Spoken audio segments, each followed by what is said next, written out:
पाहण्यासाठी आमच्या YouTube चॅनलवरील PVR न्यूजला सबस्क्राइब करा आणि शेजारील बेल आयकॉनवर क्लिक करा। आज टेंभुर्णी येथील आमदार संजय मामा शिंदे यांच्या फार्म हाऊसवर महायुतीमधील आमदार घटक पक्षांचे पदाधिकारी यांची बैठक आयोजित करण्यात आली असून या बैठकीस खासदार निंबाळकर यांच्यासह आमदार बबनदादा शिंदे, आमदार शहाजी बापू पाटील, आमदार संजय मामा शिंदे, आमदार जयकुमार गोरे, आमदार राम सातपुते, करमाळाचे दिग्विजय बागल, राष्ट्रवादी काँग्रेसचे जिल्हाध्यक्ष दीपक साळुंखे, कल्याणराव काळे, भाजपचे जिल्हाध्यक्ष चेतनसिंह केदार यांच्यासह माढा मतदारसंघातील महायुतीच्या घटक पक्षांचे विविध पदाधिकारी उपस्थित होते। आमदार सातपुते यांच्या उपस्थितीत बाबत मोठी उत्सुकता होती, मात्र बैठक संपत आली असतानाच राम सातपुते हे या बैठकीच्या ठिकाणी उपस्थित झाले। यावेळी बोलताना पहा काय म्हणाले आमदार राम सातपुते।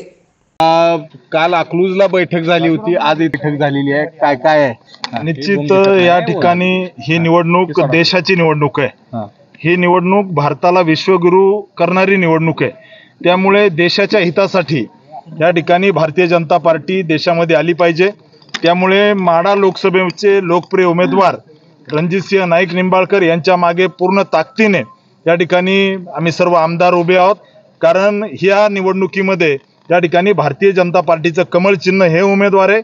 या निवडणुकीमध्ये या ठिकाणी देशाचे पंतप्रधान माननीय नरेंद्रभाई मोदी हे उमेदवार आहेत। या निवडणुकीमध्ये देशाचे गृहमंत्री माननीय अमित भाई शहा हे उमेदवार आहेत। त्यामुळे या सर्वांच्या मागे या ठिकाणी माढा लोकसभेची जनता उभी आहे आणि राम मंदिर असेल, 370 हटवणं असेल, या देशामध्ये असणारं त्या ठिकाणी इन्फ्रास्ट्रक्चर असेल, हा जो विकास या देशाचा झालेला आहे तो त्या ठिकाणी नरेंद्रभाई मोदींनी केलेला आहे। माझ्या मतदारसंघामध्ये 1 रुपया जो आहे तो त्या ठिकाणी केंद्र सरकारने, राज्य सरकारने, देवेंद्रजी फडणवीस साहेबांनी दिलेला आहे। त्यामुळे आमचं कर्तव्य आहे की आम्ही त्या ठिकाणी माढा लोकसभेमध्ये भाजपाचे खासदार पुन्हा एकदा निवडून दिले पाहिजे आणि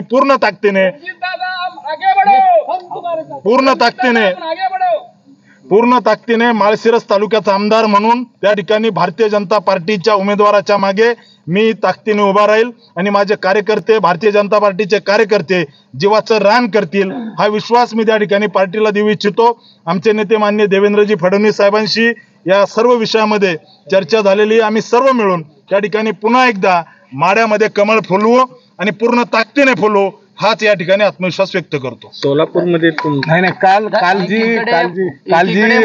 त्या ठिकाणी काल माननीय गिरीश भाऊ येऊन गेलेले आहेत आणि माननीय देवेंद्रजी आमचे नेते आदरणीय विजयदादांच्या संपर्कात आहेत किंवा हे पार्टीचे वरिष्ठ नेते पाहतील, परंतु मी भारतीय जनता पार्टीचा त्या ठिकाणी कार्यकर्ता आहे आणि जेव्हा जेव्हा पार्टीला गरज लागते तेव्हा कार्यकर्ता हा सगळ्यात पुढे पाहिजे आणि पार्टी म्हणून मी भारतीय जनता पार्टीचा कार्यकर्ता म्हणून त्या ठिकाणी केंद्रीय नेतृत्वाने माननीय नरेंद्रभाई मोदींनी, माननीय अमित भाई शहांनी, त्या ठिकाणी JP नड्डाजीने जो निर्णय घेतलाय त्याच्या मागे उभा राहणं हे कार्यकर्ता म्हणून माझं कर्तव्य आहे। आणि निश्चित त्या ठिकाणी माळशिरस तालुक्यामध्ये मागच्या 4.5 वर्षामध्ये रक्ताचं पाणी केलंय लोकांसाठी, रात्रंदिवस आम्ही झटलेलो आहे।